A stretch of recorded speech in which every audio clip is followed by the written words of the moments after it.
name is Jessica, and I would like to share my story with you. I grew up in a Christian home and was raised in the church. At a young age, I asked Jesus into my heart, and so I thought that I was a Christian and I understood what everything was about.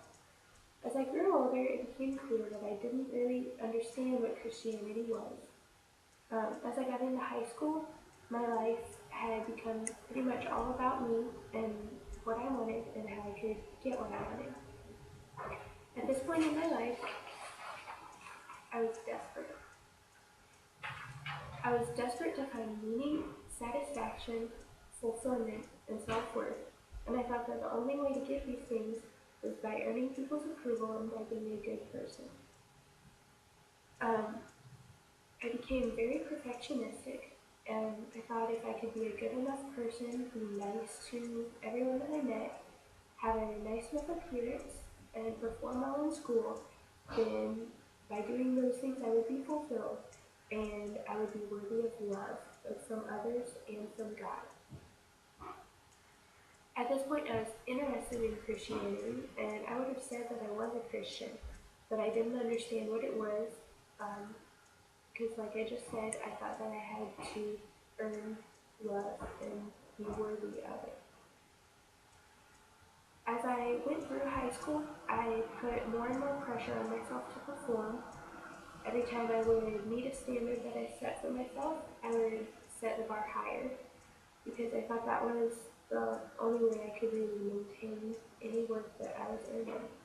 There came a turning point somewhere in that time when I realized a couple things. First of all, I realized that I was unable. I could not meet all the expectations I was placing on myself. I couldn't be perfect. And the more that I tried, the more I realized that there was ugliness within myself, and I couldn't do anything to get rid of it. I also realized that I couldn't live for other people's approval while at the same time living for God, because if I was living for other people's approval, I would just do whatever it took to please them, even if it wasn't right. So at this turning point, I realized that I really didn't have any hope of my own. If I wanted to have a relationship with God, which I did, and if He was perfect and I was imperfect, then there had to be something to bridge that gap. And even though I had heard it all my life, I finally realized Jesus was the only hope for a relationship with God.